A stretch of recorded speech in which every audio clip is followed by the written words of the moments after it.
Hi, this is Joe Huggins with the Rocky Mountain Short Takes on Suicide Prevention podcast. And today I'm at the Bridging the Divide conference and talking today with Sarah Brummett, who is the director for the Office of Suicide Prevention for the state of Colorado. Sarah, if you could tell us just a little bit about yourself and how you got into this field. Sure. So I am the current director for the State Office of Suicide Prevention in Colorado. I've been with the office for about 3 years now. Before that, I was actually a practicing attorney for about 5 years, did mostly domestic and appellate law, and doing family law cases in private practice is actually not the most fun thing you can do with your time.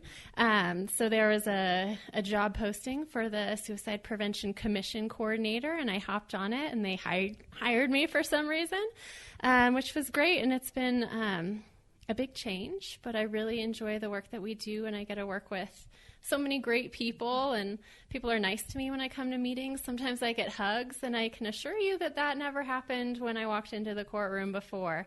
So it's definitely been a good life change. Well, that is probably the most unique response we've had to that. So I'm going to then ask a little bit about, still there was something in that ad other than wanting to get out of the courtroom that said, yes, suicide prevention was something that you'd like to be involved in. Am I right? You are indeed. Unfortunately, suicide is a topic that touches all of us, and I'm not immune. I grew up in New Mexico, and I lost 3 friends to suicide before we reached the age of 21. So it's certainly something that affected me growing up. And about a month before I accepted the job, one of my good friends lost her husband to suicide. It was also the year that Robin Williams died by suicide. And so I kind of took those all as a sign that, you know, it was something I wanted to get involved in. And my background before law was actually psychology, so it fit with that. But I think it's something that I personally feel really passionate about, and I feel good about the work that I do, and I really wanted that in a career shift, coming from law to suicide prevention.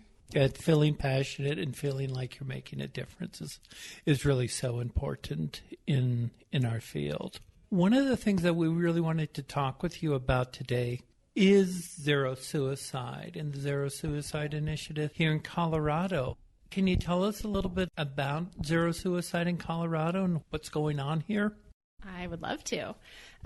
So as you know, Zero Suicide is a quality improvement framework for health systems. So it's really a constellation of all of the best practices that health systems can do to close the gaps, to focus on suicide prevention for their clients.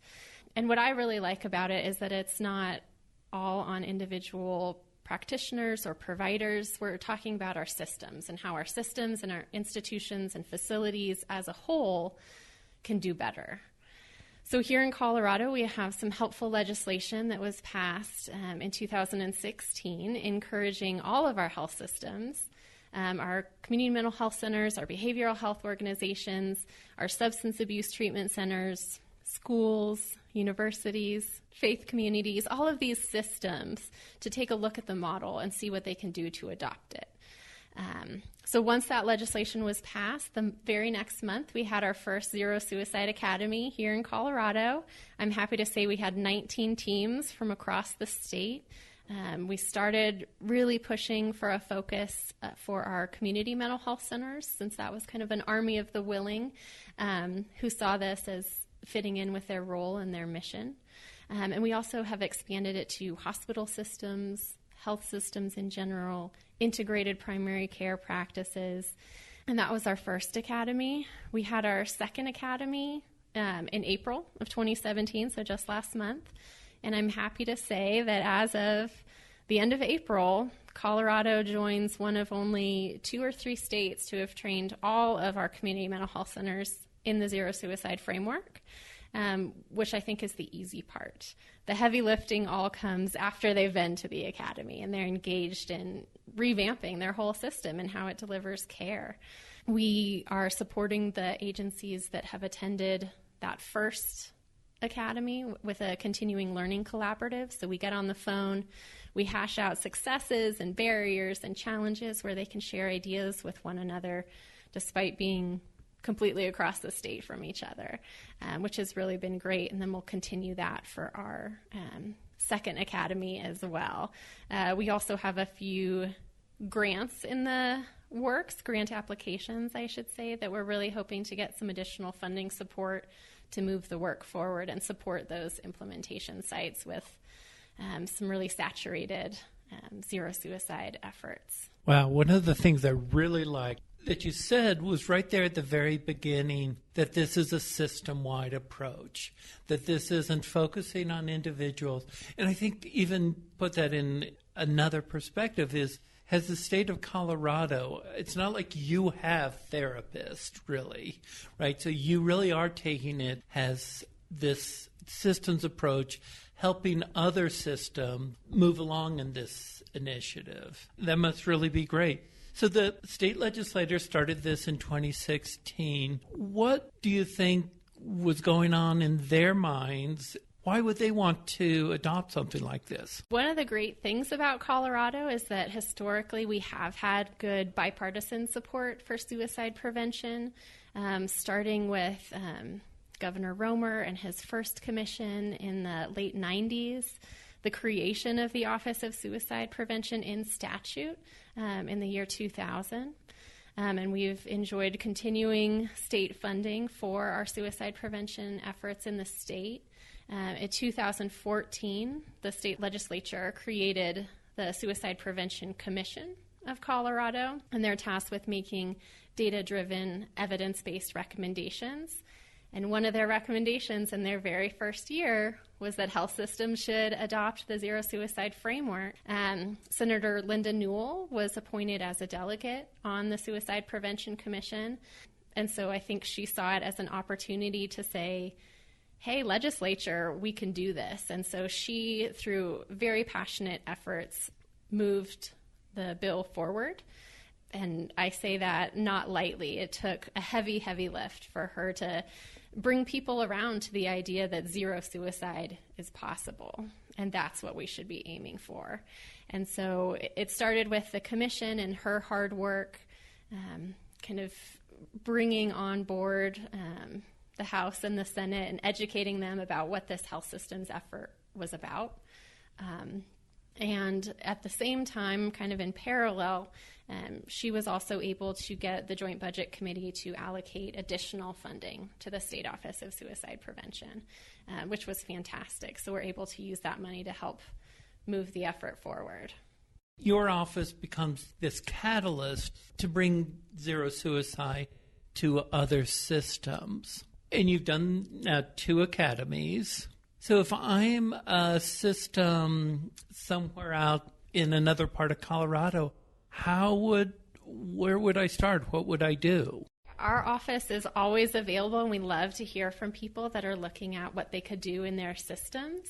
The great thing about zero suicide is that there's a dedicated website nationally that is a fantastic free resource that has all of the tenets of zero suicide on there, all of the tools you might need, free training webinars, just absolutely chock full of free resources that sites can use to start implementing zero suicide and collect those early wins. They have the organizational self-survey that systems can fill out to see what are they currently doing. They have a workforce survey to see how your workforce feels about their ability to address suicide prevention within the system. And then there's a great listserv that they can join as well. That's a national conversation. And it's really great to see when someone posts a question on the Zero Suicide listserv and some of the national faculty who were really instrumental in creating and supporting it weigh in and say, hey, you should check this out, or here's a paper I wrote, or here's the evidence base for this intervention. It's just a really welcoming, opening community to sharing all of those resources that are available. So I guess the first thing I would encourage is reach out and let me know that you want to do that, and we can connect any of the sites with existing resources or existing sites that are also operating in their area. Well, that is great. To accompany this podcast, we'll have links for all of those resources that Sarah's just shared with us and any more that we get along the way. So this can serve as a yet another springboard for institutions, organizations who are interested. So let's see. So you've done community mental health centers. You've opened it up to hospital systems.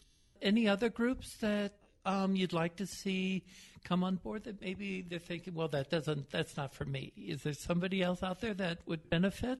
Yeah. So we've had a few behavioral health organizations, so kind of that middle link between Medicaid funding that have attended and found their niche and how they fit in the model.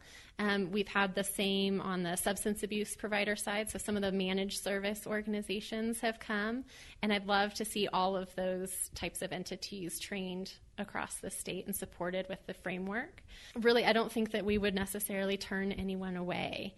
In the coming years, we will be taking a look at how we can adapt the model and make it fit better with our school communities, our faith communities, the legal system, and the giant entity that is, and how we can support that community with taking a holistic, comprehensive approach to suicide prevention as well. Great. That's really exciting to think schools, faith communities could all become involved in this. Okay, so we're here at the Bridging the Divide conference, and I know you are one busy person. Is there anything to wrap up our conversation that you want people to know? I would just say that there's always something that people can do, whether they're part of a large system or an individual. There's always a role that they can play in suicide prevention. And so reaching out to our office or their local community mental health center, whatever's operating in the area, to see how they can get involved. I'd really encourage people to reach out and